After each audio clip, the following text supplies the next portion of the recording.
Welcome, everybody, once again to... And we're joined by everyone's favourite excitement machine. Sad Mallory. Now, explain why you're sad. Because I want to watch a Christmas movie and put up the Christmas tree. You want to put up the Christmas tree, but we've also only got like 18 days to watch 10 movies. If you want to... Christmas. Well, you can watch it on one of the other days, can't you? Christmas. How has your week been? Have you recovered from the opening of Kmart last week?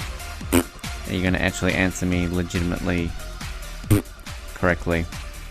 Can you answer the question, please? How have you recovered from the opening of Kmart? Pretty good. And how many times have we been this week? Only twice, isn't it? 4? 4? 3? Where were these other times that we didn't go? I'm not talking about last Friday. I'm talking about just this week in general. We're going to go last night, but we didn't. 3. Which was... There's banging going on outside. That's normal. What have you bought from Kmart this week? That's with the part where Bras. Yes. And underwear. And you got some glue sticks. I did. And I got some wrapping paper. Did you get a dancing Santa Claus that does... No. You know, which we got last night, which was... Well, no, we didn't. Sorry. Louisa and that got it, which is pretty exciting. But it's now less than 3 weeks till we leave, which means it's about 3 weeks to Christmas. I actually, in this all getting ready to leave thing, I kind of forget that it's Christmas the following. Yep. Now, you bought me a present today, didn't you? Yep. I want to know what it is. Nope. Is it something from Kathmandu? Nope. Oh, it isn't. Is it something from the warehouse? Nope. Is it something from EB? Nope. Is it something from the internet? Nope. Is it something from... Nope. Nope. I don't know what it is. Will I like it? Yep. Are you sure? Yep. Is it something I've said I wanted in the past before? Nope. Do I know what it is? If I thought hard enough? Yeah. Okay. It's a Baby Yoda. No.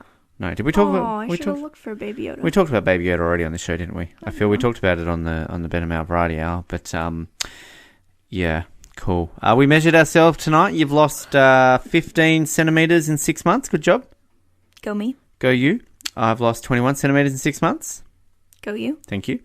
Yes, go me. And we're going to put the tree up tonight, which is always an exciting experience. Christmas time. Christmas time. We're going to talk a little bit about that very shortly, I think, in another bit. But let's hear some more stuff in the show, because this one here is about as exciting as a fart in an elevator right now. It is Days of Our Pies time, where we play classic Days of Our Pies, because that's what we like to do. We're into episode 6 of season 2. And without further ado, we're going to play it for you. Previously on Days of Our Pies. Frank, Florge, get the hell out of here! It's a bomb! Stay down, man. I will save you all. Sure, man. But before we do, Florge, your mustache, it's been blown off, man. Yeah. Oh, God, that's not good. Oh, my gosh! It's you, George! You're alive! Jennifer. Yes, I am. Like pastry in the oven, these are the days of our pies. I'm Lisa Jones, and these are the days of our pies. Episode 5 certainly brought its fair share of shocks and surprises, none more so than the revealing of Florge Gryman to be really that of George Pyman, Jennifer Cakeman's long-presumed dead ex-husband. Roy, Billy, Frank, Jennifer, and even Usain Bolt all stood in shock as George slowly explained his story. You have to understand that you all thought I was dead, gone, 6 feet under. And Jennifer, you moved on so quickly that I couldn't come back into your life so soon. I'm so sorry, all of you, for deceiving you. That's okay, George. I'm just so glad that you, my best friend, is still alive. And I'm so sorry that I've married your wife. It's to be understood, Frank, and she really is a fine individual, and I always knew you loved her. Wow, George, this is amazing. And to think this whole time, all that obscured your face was that weird mustache that we all thought was normal. Yes, well, I'm glad it worked. Jennifer? Jennifer? Jennifer, say something.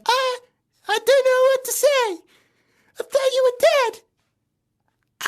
I can't do this. Jennifer runs away with Frank going after her. George starts crying and is consoled by Billy. Okay, George, it's okay.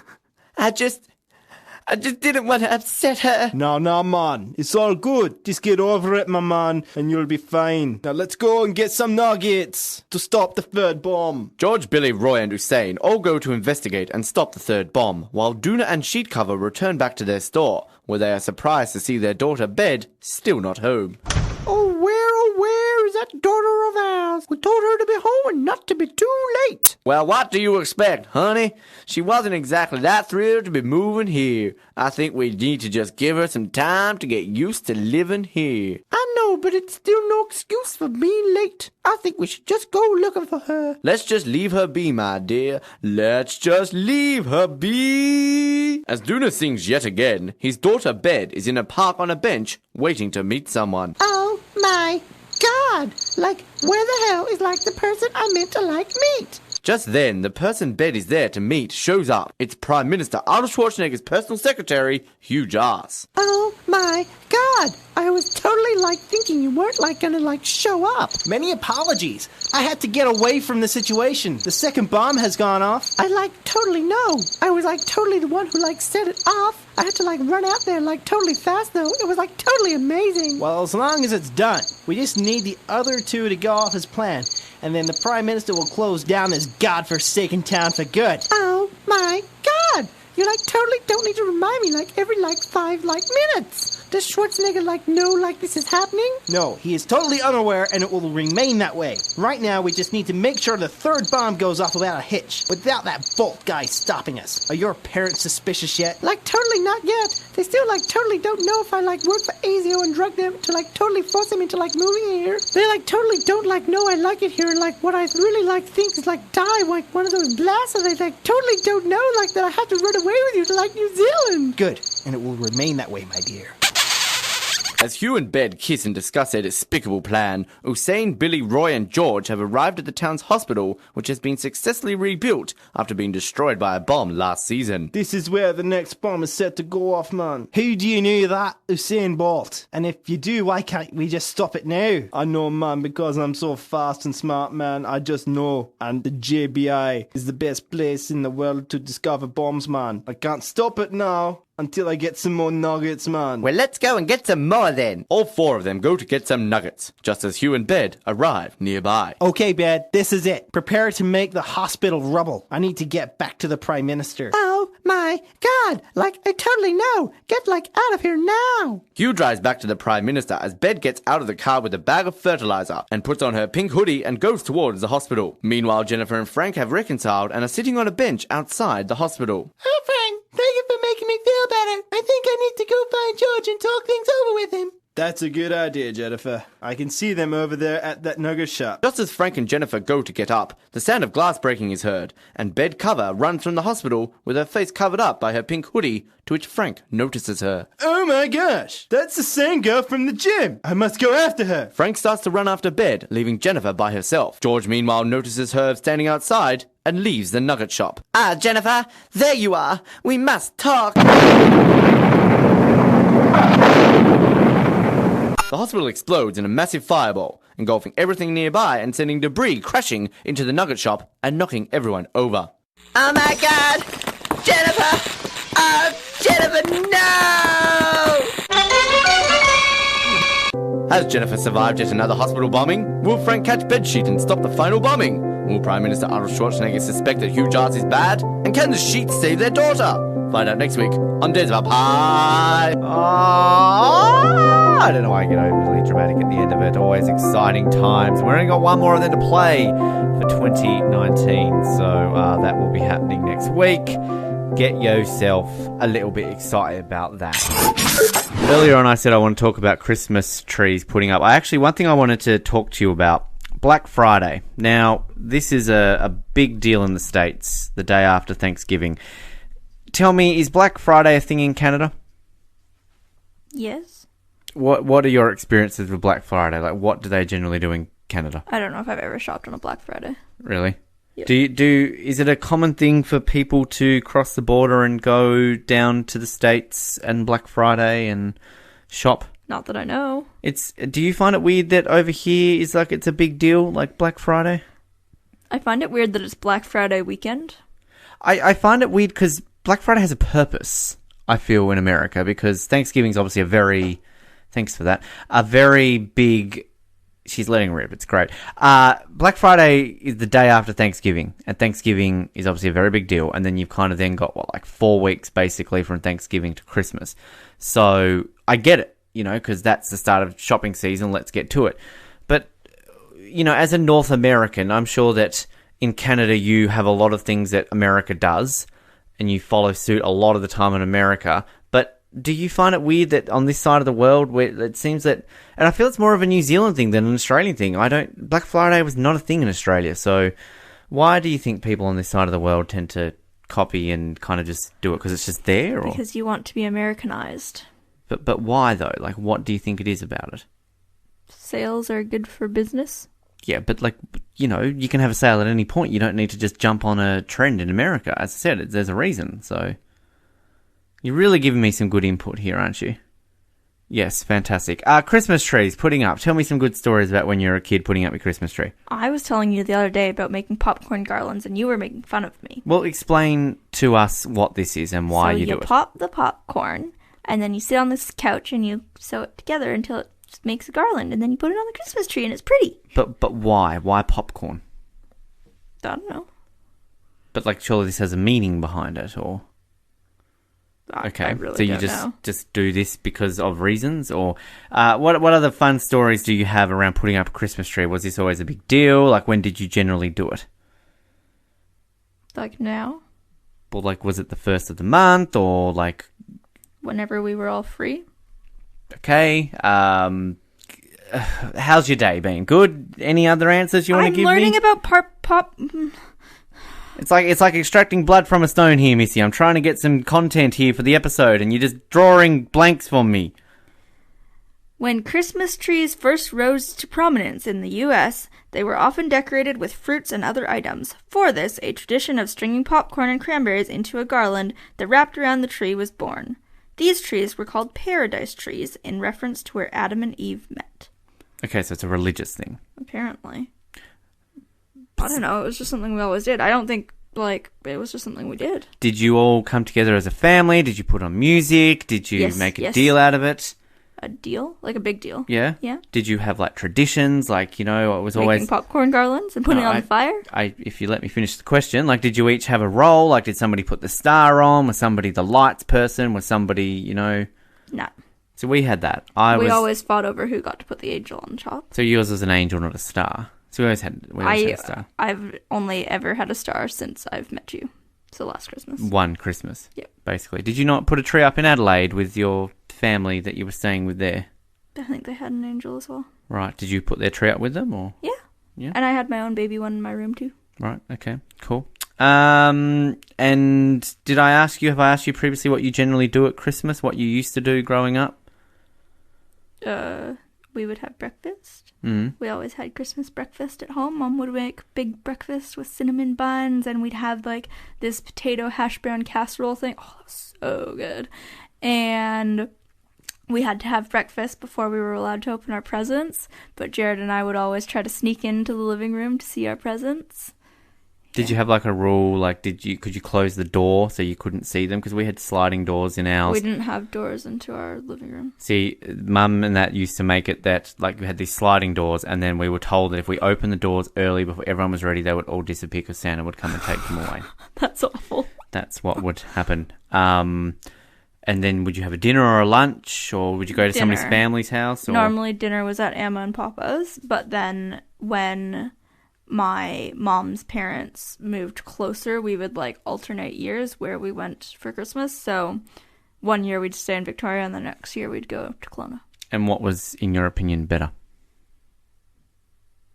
Neither. Neither was better. They were both wonderful. They were both wonderful. And did it ever snow in Victoria on Christmas Day?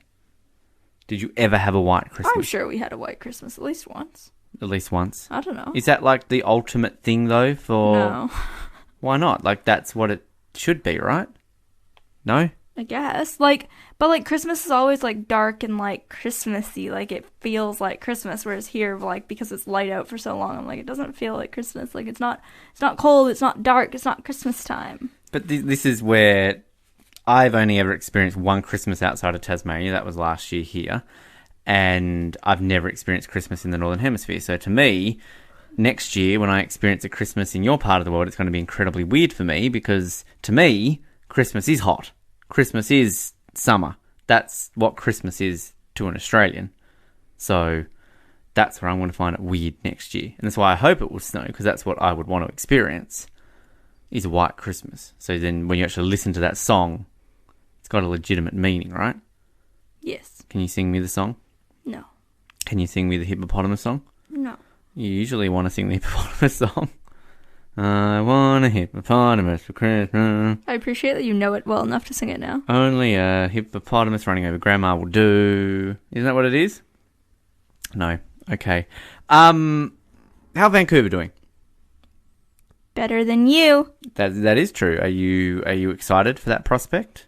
Yes. Yes? Or are you only going to really care when the playoffs come around? Correct. And then you're really going to care. Can you name me one Vancouver Canucks player that's not a retired player? That was one of the Sedins. The Sedins? Oh, have they retired? I don't know. Oh. I don't know any Canucks players. I'm just saying if you know any. No. I think there's one called I Am Loser. And I think there's another one called WR Suck. No? Alright, just give me a look. What else is happening? Come on, give me some content. Talk about something. What's happened? How's Baby Yoda doing? How was the episode of Mandalorian this week? Did you enjoy it? This is why we have quizzes in this part of the show, folks. How was the Mandalorian? Yeah, good. Did you like this week's episode? Yeah. Yeah? Yeah. What was your favourite Baby Yoda bit this week? Was it drinking the coffee, playing with the things on the ship? Well, it was a coffee, it was a soup. You just watched it literally half an hour ago. I wasn't paying that much attention. You never fucking do. Probably when he was playing with the little fishies. No. It was when he ate the froggy, but he spat the froggy out because all the kids were sad. Okay, cool. All right. I'm glad that he's leaving now and he doesn't have to leave Baby Yoda behind, because that would make me sad. Porgs or Baby Yoda? Baby Yoda, is that even a question? Poor Porgs. Porgs are getting lost now. I love the Porgs. They're so cute, little Porgs and little face. Anyway, there better be Porgs in The Rise of Skywalker. 2.5 weeks now to The Rise of Skywalker. 2.5 freaking weeks. Like, this is exciting. And we should get our first No Time to Die trailer this week. So, you know, the level of excite right now in the fandom of Benjamin Waterworth is doing well. Let's go on to the next segment. We'll come back and wrap things up with Miss Excitement Machine next. It's always exciting to talk Canadian with an actual Canadian who actually cares to show up and talk properly each week. Sorry, Mallory. Colin Hilding's back. Hello, Colin. Welcome back. Thank you for having me. And I had to do a lot less to get on the show than she did. I put in my time. She put in more. Yeah, she has to do extra things that you don't. So, you know. Oh, thank God for that. Whoa. But at least you are excited each fortnight to show up. Well, that's technically because I don't have to do those things. Yeah, technically, but you do anyway.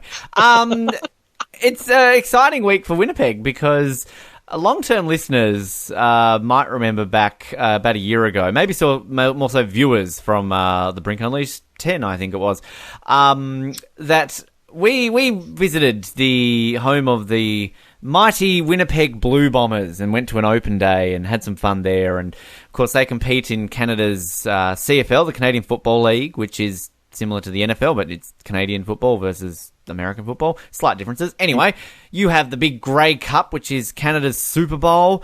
And what happened with the Grey Cup this year, Colin? What an iconic moment it was for your city. Yeah, the longest drought in the CFL was ended when my hometown team, the Winnipeg Blue Bombers, the complete underdogs, won the Grey Cup in something that I think has caused a bigger reaction, not just in Winnipeg, but across Canada than I really expected. And I think it's also, there's a couple things that are weird. First of all, the CFL, I mean, it is the same sport as you see in the NFL, and typically Canadian products of American things like television or even some sports like some other minor leagues, they don't do as well. But for whatever reason, even though the NFL is huge here, you see merchandise everywhere, the Super Bowl, huge ratings. They'll play. There was even a preseason game the Green Bay Packers had in the Bomber Stadium this year.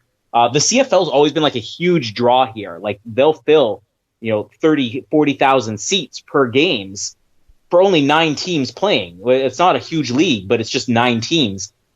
And it's always been a big deal. But I think different from like the Toronto Maple Leafs, which are on 50 years for a drought for the Stanley Cup, because there's so many teams. I mean, you're going to have a longer drought. I don't think it really clicked with anybody how long the Bombers' 29-year drought was, because there is only 9 teams. So like when I had heard, the Bombers are in the Grey Cup, and if they win, it'll end the longest drought ever. I'm like, but I remember like the first Grey Cup I remember watching as a kid was 29 years ago, and I remember seeing it, so it never felt like a long time to me. But it's become such a big deal that the Bombers won that normally you'd think like just the hometown team would be celebrating, but like the next day, national news was like, this is such a big deal. And I think part of that had to do with the story. Like the actual story of how the Bombers got there is honestly dramatic enough. They could have made a movie about it, but it's like, it's been huge.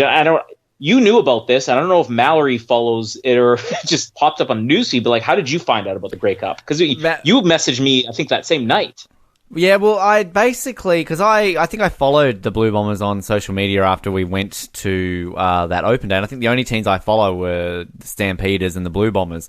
And the Stampeders won it last year, didn't they? So I was kind of, but it had randomly popped up. Something had popped up about them in the Grey Cup, and I'm like, that can't be true. They suck, don't they? So I think I quickly looked up on Wikipedia the season, and then I saw that was the case, and I read a little bit about it, and I think Hamilton and Winnipeg were the only 2 teams this millennium that haven't won it, or something like that. So. Yeah, so that's kind of when I messaged you, because I had to have a double take pigeon almost and be like, hang on a minute, like, I'll message Colin, is this true? Like, have I just misread this or something? So I was kind of like, okay, cool, they made the Grey Cup, and then they ultimately won. I was sitting in my office when the Grey Cup was on and actually refreshing the live scores. I was kind of into it, going, I wonder if Winnipeg are going to win here. I was kind of invested in it. The build-up to it was really interesting, too, because, like, again, we have 9 teams in the CFL, and the playoffs, the way the playoffs work is that there's the East Division and the West Division. And the East Division only has 4 teams. The West Division has 5. But the leader of the division automatically goes to the semifinals. And then the second and third place teams of that division will play in a quarterfinal to meet the division leader. So in the East Coast, you basically only have 1 team that doesn't make the playoffs. In the West Coast, you have 2 teams that don't make the playoffs. So even in bad seasons, the Bombers have made the playoffs before. I think the big shock was that we got past Calgary in the first of the quarterfinal game. And because Calgary, I think, went 3 straight years or maybe 4 straight years to the Grey Cup, and they lost over and over again. Last year was like the surprise, Calgary finally won this, because they were always like the league leader, and then they somehow lose in the Grey Cup. It was like this big shock. Sounds like, we just beat Calgary. Yeah, exactly. but it became like a thing where suddenly, even though it's not unusual to, we're in the playoffs, everybody's like, whoa, we beat Calgary. We just have to beat Saskatchewan next week. And of course, the big rivalry, because we're neighboring provinces, is Winnipeg and Saskatchewan. And in the Saskatchewan game, it was like Bombers had this huge lead. And like in the last couple of minutes of the game, Saskatchewan got like dangerously close. It was one of the closest football games I've ever seen. Dangerously close to winning, but the Bombers won. But they still went in as the underdogs, because I think there's only a handful of times where a third place team has actually managed to win the Grey Cup. So we knew we were the underdogs because Hamilton had won 15 of their 18 games this season, and the Bombers had almost a losing record. But in the game, like I thought it was just a Winnipeg thing where everybody got so excited because we're in the Grey Cup. But every other city, you were seeing people say, Winnipeg, they could win this. And it became like people got behind this huge underdog story. And part of it was just, like I said, we have this very dramatic story that I don't think anybody really appreciated until you saw that there could be a happy ending to it.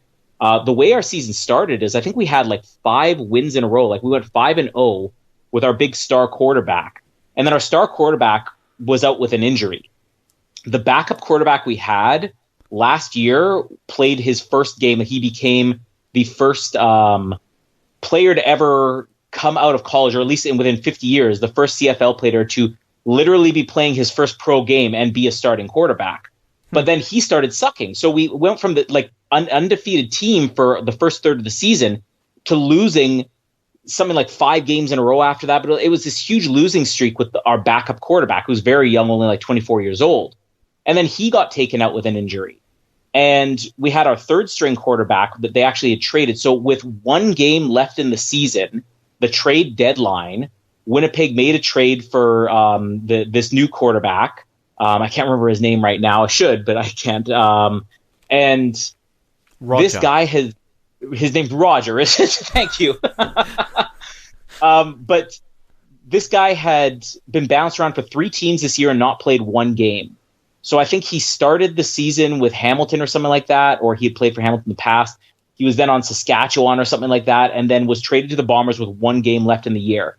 So this basically third string quarterback hadn't played a single game all year. This was his third. He became the first CFL player ever to play 3 teams in 1 season. And he now has to bail us out in the last game of the season, which he won, got us into the playoffs. Then he wins 2 games in a row in the playoffs and gets us to the Grey Cup. And then he wins us the Grey Cup. And this was the guy that nobody wanted. 2 teams traded him without playing him throughout the season. Incredible story. And, to top it off, even on top of that, we're the losing team. We are the underdog to get there. And then we just destroy Hamilton in the game like it was never close. And the star player, he's a guy named Andrew Harris, who's from Winnipeg, which makes it all the more unusual because the CFL is, I would say, majority made up of, American players who didn't make the NFL draft. So you go undrafted in the NFL and the CFL says, well, we'll pick you up. And this guy, Andrew Harris, is actually from Winnipeg. So he goes on to win the MVP, and also they have an award for the Canadian Player of the Year because it's just a given. The MVP is not going to be Canadian. He becomes the first Canadian to win the Canadian Player of the Year and the MVP, and he's from the hometown.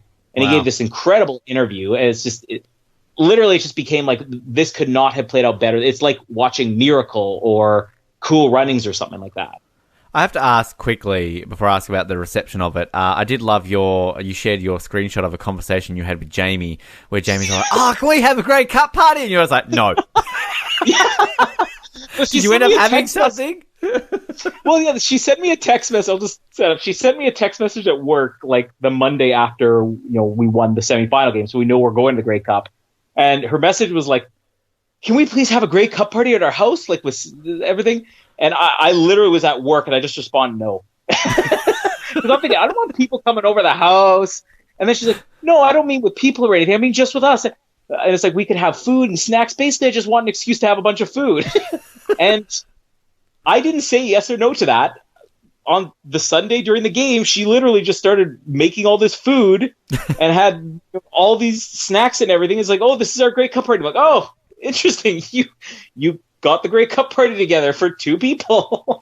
I tried talking to Mallory about that, about is this a thing? Do Canadians do this? And Mallory's like, "Yeah, I've been to a couple." And I'm like, "Oh, did you watch the game?" And she's like, "Nope." And Mallory's all on to me, because I don't know if I have a firm team. Like, I like the Stampeders because I generally like Calgary teams. I feel connected to the Blue Bombers because I've had that experience there. But then Mallory's all like, "Oh, you should be going for the BC Lions." And I'm like, "Why?" She's like, "Oh, because I'm from there." And I'm like, "You don't even go for them." She's like, "Oh, I would if they were in the Grey Cup." I'm not going to switch to the Canucks just because I'm marrying you. Like, I have a brain. I want to go for a team that wins. And I go for Calgary. They just have racist coaches. But I have to say that, I watched some of the footage of the parade, through the Instagram account. Now, I obviously loved the parade for the Raptors when they won the NBA championship. It was fantastic. Millions and millions of people in the street of Toronto. I realise you don't have millions and millions of people in Winnipeg. But I have to say that the crowd looked a little bit thin on some parts of the... Was that due to the weather, or is this just that people don't really care about the CFL? I'm sure if this was the Jets, you would be packed to the rafters. But I don't know. Did I see the wrong footage? No, well, I think maybe it is partly the wrong footage. I mean, the parade went for quite a while, and because it was in downtown Winnipeg, which is a very odd layout, it's a lot of one-way streets. It wasn't like it was just a parade down our main street. Like our Santa Claus parade, it's just a parade down a main street. So they drew a map up that day, which was, I think, the Tuesday. So it was like 2 days after we had won.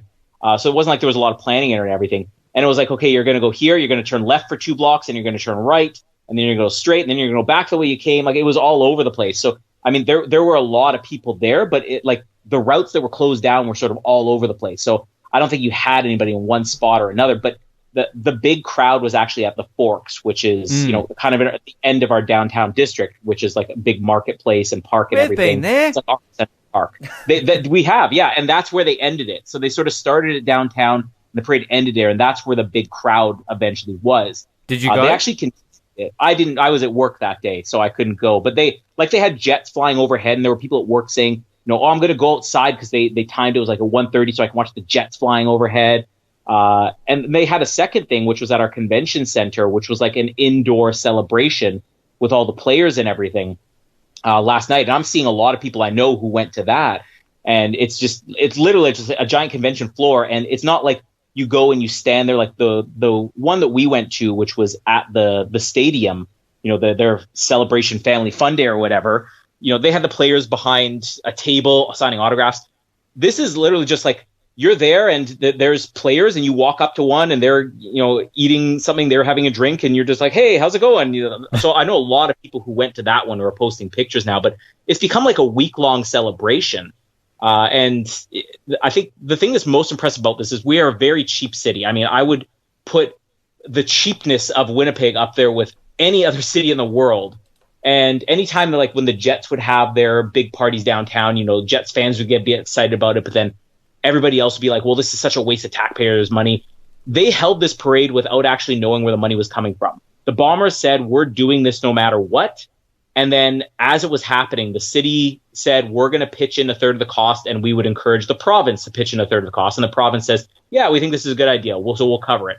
But they actually held the parade before anybody actually gave money to it. And I really haven't heard anybody saying, no, this was a waste of money. Like, people got excited when the Jets were in the playoffs, but the actual excitement of winning this, like, there are people saying, I've waited my whole life to see this. And again, I'm old enough that I can remember them winning the last time, like 29 years ago. But then I don't even realize that there are people who maybe were only a year too old at that point, or maybe were born after that, where like, this is the first time a championship has ever come to the city. So, I mean, this celebration is probably going to keep going for weeks. One thing I'll quickly add is because I like to see media reaction to certain things, how things are going. Like I went to a lot of Canadian websites when the Raptors won the championship, and it was all blanketed coverage. I went to, I think, like CBC after the Grey Cup. It was like the 10th story down. Even the Winnipeg Sun, I think, had like the 4th story down. Oh, we won the Grey Cup. But then, like, in the days after, the Winnipeg Sun looked like it was a bit blanketed. I love there was an editorial written by somebody, I don't know, Mr. Winnipeg, Roger Winnipeg. But he's my neighbor. Your famous journalist, the one in your city. Yeah.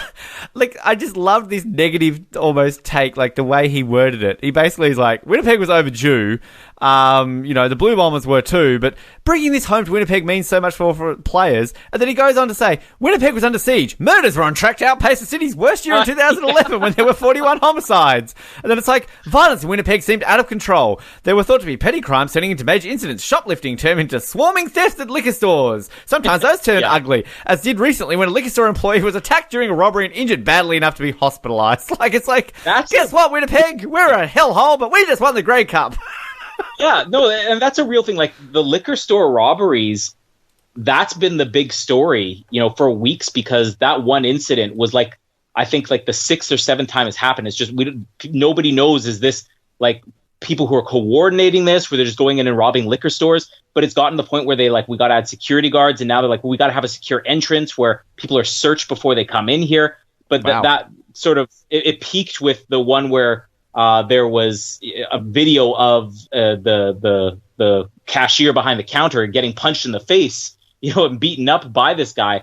But that's been like, it really is a sad year for Winnipeg, like, because our murders are probably going to top the record, and we have this, rash of liquor store robberies, and this is sort of like the only ray of hope.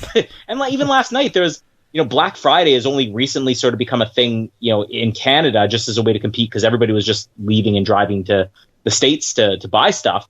And you would think, like, polite Canadians, there's a video I just saw online this morning from, a mall that's, not too far from there was a pizza place we ate at that's literally around the corner from there. And it's like 4 or 5 people getting in a fist fight in the middle of the mall over Black Friday stuff. And I'm like, well, we're polite. Our license plates say friendly Manitoba. Like, what happened in this province? We need the Bombers. They better win next year or we're all going to be dead. It's all because the Jets are just choked, right? Like, it's just... Exactly. Yeah. The Jets didn't live up to their potential. I'm glad you briefly explained that about Black Friday, because it was like drawing blood from a stone, as I said earlier on this episode, from Mallory trying to answer that question. So anyway, the other thing I wanted to talk to you about, which I'd love to know how much it made the news in Canada, because you've had a bloody good year in tennis, Canada. You made the final of the Davis Cup, and they've changed the Davis Cup now. It's kind of all played in a week-long thing. I don't think many tennis fans are a fan of it, but you beat Australia, I believe, in either the quarter or the semi-final, and then you made it to the final where you got swept by Spain, but still, this is a thing. Canada, all of a sudden, you've won a Grand Slam now. Now you're making the finals of the Davis Cup. What's happening in Canadian tennis? We need to thank Jeannie. Eugenie may suck now, but she kicked this off a few years ago, right? She did. And I don't think tennis was ever really a thing here in Canada before she made the Wimbledon finals. And again, lost. But Canada watched that, and it became a victory. And the same thing happened. I can't remember if it was Wimbledon or which Grand Slam it was, where Milos Raonic made it to the finals too. Yeah, Wimbledon. So we've had 2 finals and everything, and there's such a huge surge in interest in tennis because of that. And there's a lot of media coverage. I mean, Jeannie Bouchard, got national promotions like endorsement deals that lasted for years, even when she was sucking, just because of this. And same thing with Raonic. I'm sure he's selling a lot of sleeves right now. But this past year, when Bianca or whatever, when she won the first actual Grand Slam win, that was such major news. And I think just the timing of the Davis Cup thing, it was sort of a headline, but okay, and in other news, the Grey Cup, and it sort of just became a passing thing. And I think that's the first time where the loss, maybe because we had a win earlier this year, the loss, it was still treated like I thought we won when I was reading the headlines, because that was a way, we made the finals or whatever. But there hasn't really been a follow-up on that the way there was for, the previous Grand Slam finals that we lost in. So I don't know if now the bar's been set where it's we make a finals, we better win. It's a bit of a step down. And it was sort of just mentioned, the day that it happened, and then nothing really since then. Finally, always got to bring up the NHL. I think yours and my team, or one of my teams at least, we've lost coaches. Calgary for different reasons. We'll get to that in a minute. But I believe Toronto, you also sacked your coach, and now all of a sudden you've got another coach, but not quite living up to where you thought you would be this year. Well, so Mike Babcock, who must have been the highest paid coach in the NHL. I mean, he coached Canada in the Olympics, and the deal he signed when he came to Toronto was this is unheard of. This is the biggest deal ever. I think he still had 2 years left on his deal, and then they just fired him. Now, it was coming off of 6 straight losses and a season where they had really struggled to, when they did win, it was always in overtime or shootouts. So the writing was sort of on the wall, but, it was the fact that they promoted this coach Sheldon Keefe from the Toronto Marlies, their minor league team, who had never really coached in a major, promotion, but yet he took the Toronto Marlies to win the Calder Cup, which is their Stanley Cup last year. So he had proven success, but it was just weird because this guy, he's younger than some of the players on the team. I think he's only 37 or 38, but then he came in, and the Leafs, the first couple games he's had with them, I think they only suffered their first loss since they've had him last night or the other day. But he's been winning 6-1, 5-1. It's just been these blowouts with them. So that tends to always happen every time you change coaches, especially if there's a coach where I think the thing with Mike Babcock is just the team stopped following him. And it wasn't necessarily I 100% believe Mike Babcock going to end up being the first head coach for Seattle when they get introduced. Why wouldn't you pick up this guy's the hottest commodity in hockey, even if he is coming off of 6 straight losses or whatever? But they've got this new coach, which I was very hesitant about because I'm a big Mike Babcock fan, and they're starting to win. I'm okay, I can get behind this guy. The Calgary thing, on the other hand, I mean, it's just it's just sad. I think, I don't know, the whole story, he did apologize for this, and he did. It's just sort of becoming, it's different from the Don Cherry thing, where Don Cherry sort of apologized but then didn't own up to what he actually said. This is one of these situations where a person said something dumb in the past, it was brought up, it was an inappropriate thing, but then he's just fired, even though he's saying, yeah, you know what, I was immature, I didn't mean it, it was said in the heat of the moment. but I'm sorry about it. And then like, well, we're just going to let you go. Like we're just reaching that point where you can't have said anything 10 years ago, and not have it held against you for the rest of your life. And it's the frustration I have is like, we're seeing this in sports, which is built on berating people. And maybe you shouldn't be saying racially insensitive things, but it's like, are you going to get to the point where in the military they can't yell at you? Like, this is a hard sport. You're supposed to be a little bit mean. And I'm not defending what he said or anything, but it was a one-time incident that he is apologetic for. And what is the point of trying to change culture and say like, oh, we need people to change their racist opinions and change their sexist opinions and change their bigotry and stuff like this? What's the point of telling people they have to change when you're going to say, even if you did change and you said you're sorry, we're going to make you lose your job because of it in your life? Like, it doesn't make any sense. Yeah. I agree with everything you said. I mean, in all fairness, though, we weren't actually doing that well this year. So, it's going to become a Babcock situation. You're like, oh, it actually worked out for the better. Compared to where we were meant to be, I mean, if you were to say right now that there would be a team from Alberta doing well, and you said it was Edmonton, I don't think anyone would have believed that 3 months ago. But I'm also seeing here, we mentioned briefly with Mallory before that she said Vancouver are doing well. Well, they're starting to fall down a little bit, the Canucks. They started off well, but they're not exactly holding on to that. But Canada's hopes right now look like it really is lying with Edmonton, and also Winnipeg seem to have picked up their game a little bit too. So everyone else, what's happening in Canada? All the other teams have just fallen off the bandwagon right now. Yeah, I think we're still at a point where, especially with Winnipeg and Toronto, they could still sneak in there. Like, we're early enough in the season that there's hope, especially if they can turn things around. But like Edmonton, it was a couple of years ago a couple of years ago, it was in more than a decade, when Edmonton made the Stanley Cup Finals, and we're like, how great would it be if Edmonton was the team to dig us out of this? Like, I honestly just believe Canada's at the point where, as long as it's not Vancouver, we're going to rally behind whatever team it is. And let's be honest, it's not going to be Vancouver. I mean, come on, Colin. Yeah. At least the Raptors are doing well. This is the thing they're still doing. Like, I just love the fact that everything I've said, it's like Kawhi wasn't our whole team. Like, we were still a good team without Kawhi, and we're proving that. And another thing, too, that I wanted to add, just on the whole topic of teams doing well and everything, Toronto FC won the Eastern Conference in the MLS, lost to Seattle, but Seattle's my second team in the MLS. I don't even know if you follow the MLS. Probably not. But it kind of makes me feel ashamed in a way that I get some Canadian news from an Australian living in New Zealand. I'm sure the MLS is huge there, but Toronto did make the championship game. They lost to Seattle, but they weren't expected to make it. I think they ended up knocking off Atlanta, who have only been in it for about 2 years and have just absolutely dominated the league essentially. So they upset Atlanta in the Eastern Conference Final, and then Seattle and Toronto have a bit of a rivalry because I think in all three finals Toronto have made it to in the last 4 years. They've all been against Seattle, so they lost the first one to Seattle, and they beat Seattle to win their first championship, and now they lost to Seattle again. So I like the Sounders. They've got I like Seattle in general. So anyway, it's destiny then that Mike Babcock will leave Toronto for Seattle. Now we know what's going to happen. Are they going to be called the Kraken? Do you think they're going to be the Kraken? Because they're announcing that name in a few months, I think. I really hope not. Like, a Kraken, that's a cool animal, but I don't want to be going, let's go Kraken. It sounds weird. Too close to crack. Too many other visuals that go along with that. Giant bum crack is their logo. Yeah. The cracks. I don't know. The cracks. It's always a pleasure. I think we'll no doubt talk to you in 2020, unless, I don't know, Canada does something in the next week or so. Probably not, but always a pleasure. If I survive, okay. Yes, if you do. Yes, all these murders going on. And let's go Blue Bombers. I eagerly anticipate my calendar finally for Christmas. Classic interview, and this is one actually I'm very surprised we haven't played already. This is one of our big ones that we were very proud we got. Max Walker, sadly no longer with us. Sam had a bit of an obsession with Max. He used to do a pretty mean impersonation of him. We managed to get him, and not only did we manage to get him, we got him in person. I was unable to do the interview because I had to fly into state for work at that point.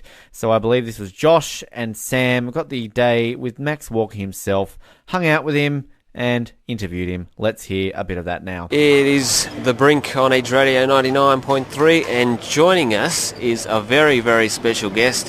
His name is Max Walker, and Max, thank you very, very much for your time. We really appreciate it. Welcome to the show. Great to be on the brink, so to speak.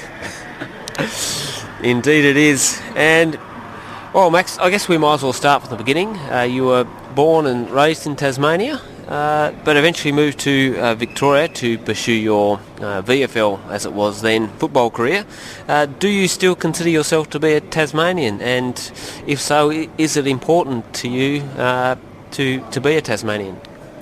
Yeah, always a Tasmanian. Never take the Tasmanian out of the boy, even though I'm a quite shy, unassuming guy. Once you get to 29 or my age, you get a bit of white hair and the world looks a little different, but that's a beautiful perspective. You know, when Tasmania was a wonderful place to grow up, I got a lot of fond memories of going to school at Friends, a Quaker school, and then growing up in the backyard of what was then the Empire Hotel, corner of Burnett and Elizabeth Street, and now it's a really flash one. Republic, gosh, how different can a hotel get? Just a beer drinking hotel to now the cappuccino machines, the beer garden, and I guess they'll mix you up any drink you like. In fact, I launched my last book there, Caps, Hats and Helmets, from the front bar of the Empire Hotel. Yes. And you went to school with my uncle, Uncle Duck. Yeah, Ducky Martin. Uncle Duck was an opening batter, dour opening batter, good leg glance, pushed the odd one through the covers and didn't have quite enough bottom hand for the slog through mid-wicket, and used to occasionally nick a little outie through to the keeper and come off the ground shaking his head or his tail feathers, whatever way you want to look at it. So an average opening batsman then? No, real good ordinary player. No, better than that. I've been doing a little bit of research on your cricket career, and one of the things I found, which I got a bit of a giggle from, is your nickname, Tangles. What's your view on that? Do you like that nickname? Well, it could be Ducky, I guess, for nickname. I got lucky, I suppose, when the nicknames were coming out. A lot of people ask the question, how did you win a name like that? Actually, it was before my first Sheffield Shield match. The Sun newspaper in Melbourne had a half-page photograph of me from the kneecaps down with the legs crossed at the point of delivery and a little inset 25mm square headshot. So the kneecaps and the ankles and the cricket boots were more important than the face, I guess. Melbourne's tangle-footed bowler about to play first Shield match. Then that became Tanglefoot and then Tangles. But bowl right arm over left ear roll, legs crossed at the point of delivery. Very, very, very difficult to be good looking and pretty on your feet. But Josh, you and I know it biomechanically perfect, mate. That's exactly right. Who broke down? The guys with the good action. Dennis Hill, he had a crook back, didn't he? Look at me, fine specimen of a man now. So my dad used to play first grade cricket in New South Wales, and now I look at him and he's got a bit of a gut on him and he's got a bad back. So we'll see what happens to those who do it perfectly or the ones who do it their own way. Yeah, well, I think I've spent a lifetime reinventing myself and being unordinary and a little different. And that's not such a bad thing today when we're trying to stand out, or as Seth Godin might say, go purple cow.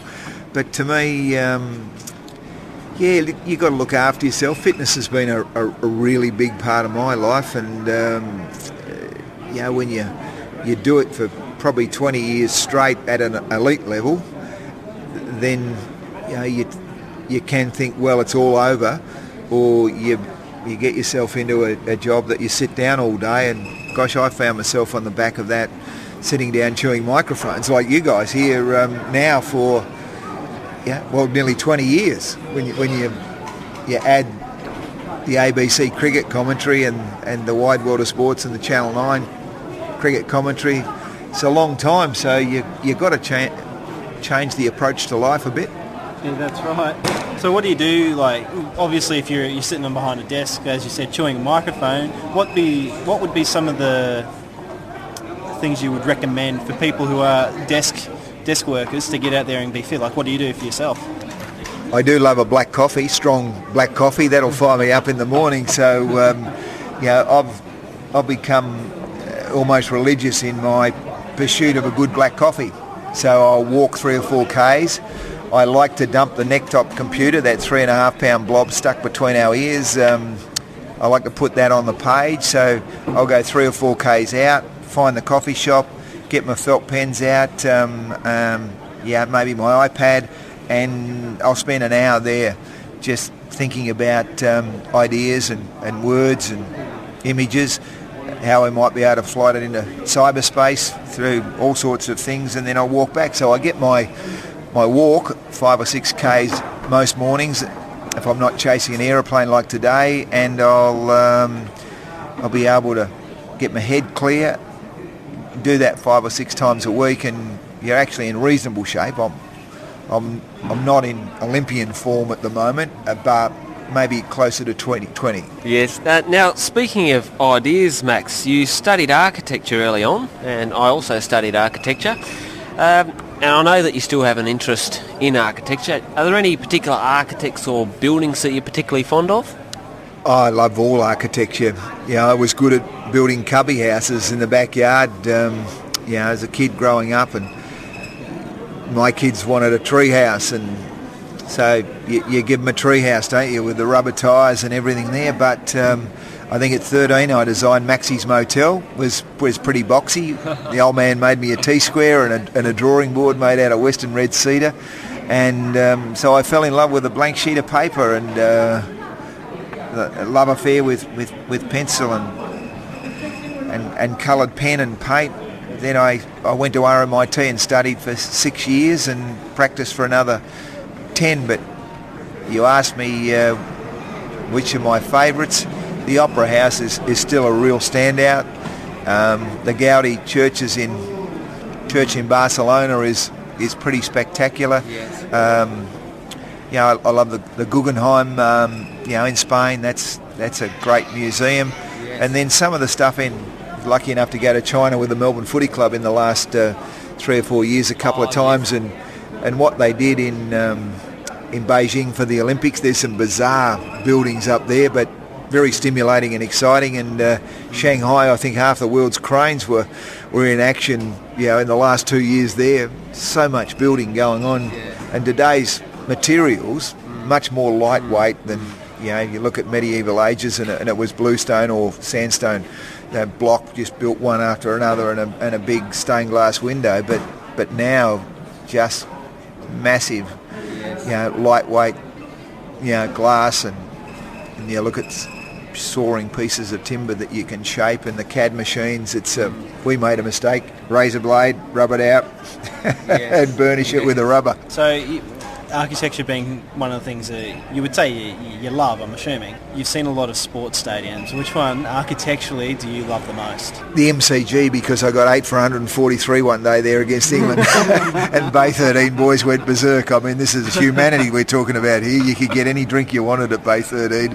And but I spent 40 years of my life at the MCG. It's sort of been an axis. I started out there as a painter, as a student of architecture at RMIT. And then I did the scoreboard. So before I played Shield cricket, I operated the old canvas scoreboard with the bike pedals up there. Nothing like the electronic versions that they've got now. And I played footy there, and I played cricket there, a radio commentary, and then television commentary. So I love that one. But a serious question, the bird's nest in Beijing, I mean, given the amount of bent and shaped organic steel that had to be in exactly the right place at exactly the right time of the year to actually anchor to the columns and the base and not fall over. I mean, I think it's an engineering miracle. Indeed it is. And Max, our kind friend Ben Waterworth, who's the host of our show, has left us some questions to ask you. And one is about your very, very famous moustache. And his question is, who has the best moustache to come from Tasmania? Is it yourself or David Boone? Well, Bernie's perhaps collected more froth on his than me along the way. And you could argue that Merv Hughes would probably be a fierce competitor for that title. But I grew my moustache under extreme circumstances when I was about 19 going on 20. It took me probably 2 to 3 years to grow it, by the way, but I've never had it off. And I'm very proud of my moustache. It's part of my identity, and I am a Mo mentor or a Mo bro. Yes. And you look at some of the exercises that and you can only call them exercises because some of the guys that attempt, even with the mascara on the upper lip, it still wouldn't look good, would it? But for men's health, it's fabulous that they go to the trouble. And look, Bernie, you'd have to be just about the standout. By a fair bit. Do you think with the world's greatest shave coming up that you'd ever enter in and shave it off just for the cause, or would you just give your thumbs up to those who do? Well, I'll ask you a question, Josh. Who would be the better looking guy with the head shave, Michael, Clem or myself? I don't know. I'd have to say Clemmy. Well, on that premise, I think if I had my head shaved, I'd frighten a dog off a chain on a dark night. So the answer's probably no. Now, Max, Ben's next question. Should Ricky Ponting have stayed on as captain of Australia, do you think? No. I think we all have our time either in the team or in charge of the team, and there's no such thing as a rock solid for a long time team. We've just come off a fabulous era where legends like Warney and McGrath and War, and then you look at Matty Hayden and Langer. It was a fabulous time and a fabulous team. And then Ricky inherited a great side, and then they all retired on him. And he's been a great player individually, numerically, right up there in the shadow of Tendulkar, certainly of his generation. But it was appearing that the end was nigh. He wasn't scoring runs. And then to see what he's achieved in this summer against India, it went reborn. Now, whether that was taking off the shackles, and he was very good with John Buchanan alongside him, not so good with Tim Nielsen. But Michael Clark, a lot of doubters out there, but you can only show by example. Follow me, guys, 300 and a 200, and win 4-0. I think he's now crossed that line, and Ricky seems pretty comfortable in the shadow, being a mentor and a senior player, offering a lot of stability in the dressing room. So I don't think there's a downside in Ricky not being captain anymore. Initially it would have caused him some pain because there's a "hey, I'm not good enough" feel about it. But the reality is we've all been privileged to wear the green baggy for a little while, some longer than others, and to have a career like Ricky Ponting's, you would have to be so proud. That's right. I think Ricky Ponting being one of my favourite cricketers, he's definitely one of the. I look up to him and the way he conducts himself on the field and off the field, and saying that he's a good cricketer. And there's also I'm an advocate for change, so it's good to see a change coming on. And now, one of the things we do here on the Brink, and it's going to embarrass Sam just a little bit here, we impersonate those who we have trouble getting on the show, and also those who we just admire. And one of the people that we do impersonate is your good self. And I think you do a better Maxie Walker than Maxie Walker. Gee, the challenges at the bar's put pretty high, Sam. How high is the bar here? Yes, well, can I just preface what's about to happen, because it will probably take me to the brink, on the brink. But no matter where I go, thanks to Billy Birmingham, the most famous 12th man on the planet, there inevitably is a better Maxie Walker than me. So, bring it on. I'm wide open to... at one stage there I was interviewing, after a test match in Perth, Shane Warne and Mark Waugh, great fans of Billy Birmingham and the 12th man tape. And I found myself interviewing Maxie Walker on the left and Maxie Walker on the right, with Maxie Walker's voice in the middle. It was surreal. I mean, it's an overused term, but it was surreal. So bring it on. Oh, it's all Sam. Sam's the Max Walker of our show. So let's have Max Walker and Max Walker here on the Brink. yes, well, before I do that, I should provide a bit of background to my Max Walker impersonations. Max, when I did radio training, they went through a number of exercises in which you have to practice in order to warm your voice up before going on the radio. They didn't use me as an example, did they? No, actually they didn't. They didn't. Why does that surprise me? There's no one quite like Maxwell Henry Norman Walker. What happened is they taught us these silly wailing sounds. So you have to, basically like a siren on a police car, so you have to go up and then down, like as in a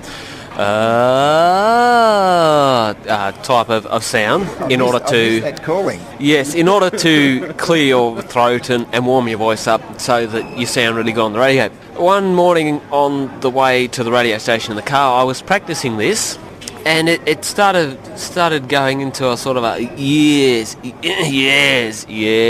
sort of motion. Around the ankles. Yes, that's right. And I thought to myself, because I'm a massive fan of the 12th Man, I absolutely love his work, and I thought, that sounds like the 12th Man's version of Max Walker. And so I started doing my own impersonations of yourself on air. So, are you a fan of Billy Birmingham and his work before I do my impersonation? Yeah, I could probably ask you when was the last time I was on Channel 9 as a cricket commentator. Is my question to you. I think it may have been the early 90s, correct? Yeah, 20 plus years ago. So thanks to Billy Birmingham, people still think that I'm on the commentary team. They say, Maxie, you guys are doing such a good job. I haven't got the heart to tell them I haven't been on for 20 plus years. But so many people, as I said before, so many people listen to the 12th Man tapes. He's won 8 arias now, more than Johnny Farnham and Jimmy Barnes and Kate Sobrano. And it's an extraordinary phenomenon in Australian radio presentation. And so to me, I've written in my last book, Caps, Hats and Helmets, I wrote a complete chapter on the most famous 12th man on the planet, Billy Birmingham, that had a great head for radio. And so it doesn't surprise me now to go everywhere, and we hear it. I've actually had people say, "Gosh, you won't believe I'm playing golf with Maxie Walker," and then I'll go on and do the Max Walker "Welcome Back 2 for 2" and all of that stuff, and then they'll say it's the worst impersonation of Max Walker I've ever heard in my life, and I'm just talking to these guys, so I'm going to be interested in how you go here. This is heavy duty DNA. Is it the real thing or not? Oh, it's funny. Well, we should bring him on now. Fake Max Walker, welcome to the show. Yes, welcome back to the Brink, everybody. Max Walker, it's very nice to meet you. It is, yeah, Maxie. It's lovely to be here in your presence. Yes, and you enjoying that coffee there, Max? Oh, it's yes, the tide's still in at this stage, so we got 5/8 to go. Yes, and do you think that, Max, that I actually make a convincing impersonation of Max Walker? I think I need to hear your kidneys rattle a bit more. You're nearly there. I mean, you're somewhere around about the bottom rib at the moment, but if you can get those kidneys running around, and then when you really go guttural deep, it's about ankles. Yes, a bit deeper. Yes, a bit deeper, do you think, Max? Yeah, but you've got to use some other words as well as just yes. Well, actually, Max, my Max doesn't say much more than yes. You see, well, yeah, amazing. You give yourself another 20 years of doing this and the whole paragraphs will just tumble out. So, Max, given that you're talking about your own Max Walker impersonations, can you give us one? Yeah, I think there's a big crowd in today. Thank you very much, Richie. We've got a little wind shift across Joel Garner. There he is. Huge, massive man. Right arm over, not quite left ear roll, but the bounce. Look at the bounce. Oh, he's got him. Thank you very much. Very, very good. That's better than I could ever do, Max. Absolutely brilliant stuff. Can you give us a big, long yes? Yes. I'll tell you what, we were talking about the commentaries for a bit. You said it's been 20 years since you've been on the commentary team. Now, can you tell our listeners what's the real reason that you left the commentary box? Well, probably going to shock you, given what's on the 12th Man tape. You want your job back, Maxie. It's my eldest daughter was born 20 plus years ago, and I had to make a choice that, in fact, if I continued to be part of the cricket commentary team, and they then just started to travel to the West Indies and South Africa and England, and it had cost me one marriage, it was about to cost me another one. So I said, no, I'll be very happy to host Wide Water Sports, for 45 weeks of the year, and then happy to do the footy show on a Sunday. So we did the footy show on the Sunday morning with all those legends in their own lunchbox. It was great. So yeah, there's no mystery about it, but my daughter's 20, nearly 21. It's good to see the family is something that means a lot to you. And like for me, I can tell you, all members of the Brink, we're all family men. I know Sam is he's a proud dad, and Ben's about to get married, and mine's on the way soon. And so it's good to see that family means a lot. But we're going to have to wrap it up, and we're going to wrap it up with our famous 5 questions that we ask everyone. And the first one, it's going to come as a bit of a shock, because the hardest questions you'll ever What about be the asked. last 3? You'll be fine. I reckon you'll pass. But Max Walker, are you a folder or a scruncher? A folder or A scruncher. a scruncher? I'm a folder. Yes, good answer, Max. I think all the best people fold, including our good selves. No, Josh is a scruncher. I tell you now, it works better. Too much detail, mate, at this stage of the morning. Indeed. And Max, this one might also take you by surprise. What is your favourite cheese? My favourite cheese? Oh, whatever's on the biscuit, I think, at the moment. I'm, nice glass of wine, bit of cheese, mate. When I was growing up, we only had one brand of cheese, and that was just cheese. So, just cheese. Yeah. Now, when you were growing up, who was the celebrity crush? Who was the posters on the wall for Max Walker? Oh, the posters on the wall, Ron Barassi. I think that's my mum's crush, actually. Well, how old's your mum? In her 50s, early 50s. Oh, mate, got it covered. Beautiful. What about Olivia Newton-John? My dad loves her. Oh yeah, Olivia Newton-John was going around in those days. Gosh, we had black and white telly back here. Most of the stuff was took a little while to get here. But no, look, I don't think that there were too many. You're asking me to roll back the filing cabinet, and I don't know who would have been massive. Bridget Bardot probably would have been big in those days, would she? You know what I'm talking about? Vaguely. Look at my face, and I'm not even looking at myself. Now, Max, good answer. The next question, also when you were growing up, what was your dream job? Oh, to be an architect. Pretty easy there. It was your father that got you into that, wasn't it? Yeah, the old man was a master builder. He obviously needed to bring an architect into the business, and he thought I'd be a walk-up start. The same name, Big Max and Little Max. Father-son architect builder. I mean, what more do you want in a little flat in Camberwell? That's right. And Josh, the final question. That's right. The hardest one of the 5. When it comes to eating confectionery, do you suck them to savour the flavour, or do you go straight into it and chew them? Give us confectionery. That's a big word. So give us Maltesers. How we go? Maltesers. Oh, roll them around for a bit and milk them. That's the way. Well, Max, thank you so much for joining us today. It's great to have you, and it's been a pleasure to spend this time that we've had with you. Yes, thanks also from myself and our co-host Ben, who unfortunately wasn't being able to be here today. You're an absolute gentleman, and we really, really appreciate your time, and our listeners will really enjoy this interview, I'm sure. And we'll be back with more on the other side of this break. Thank you very much. Welcome back, and time to close it out. How's the excitement machine going? Woo. Tell me 3 facts about being excited. Go. You're happy, and you know it, and you clap your hands. And you really want to show it. Brush your teeth. You brush your teeth. No. How did you feel about Winnipeg winning the Grey Cup? Jokes. Have you ever been to a Grey Cup party? Yeah. Do you remember? Here's a trivia. I actually looked this up. When was the last time BC Lions won the Grey Cup? Fairly recently. It was 2010 or 2011, I believe it was. That's fairly recent. And do they ever come and play in Victoria, like a trial game or something like that? No. Or, have you ever been to a game? No. Would you go to a game? No. Do you care about the... No. Really? So why do you make me have to go for the BC Lions? I don't want to go for the BC Lions. No, that's the correct team to choose. You go for the BC Lions. But you don't even support them. Shh. Or do you? Like if there was a Grey Cup and there was the BC Lions in it, you'd give it a slight hoot, wouldn't you? No. What's a Grey Cup party like in Canada? You go to somebody's house and you eat food and you drink drinks and the game's on. What's better, a Super Bowl party, a Grey Cup party, or an AFL Grand Final party? All of these are the same in my mind. But what sport do you prefer watching out of the 3? AFL. Really? Correct answer. Is that even a question? I'm really looking forward. Football is boring. Grand Final next year. We will be watching it Friday night at 10 o'clock in Canada. So that will be pretty exciting. We can have late night food and drink, and she wants to go. You can wrap up then. Tell her what people need to do. Like us on Facebook. Follow us on Twitter. We have a Twitter account.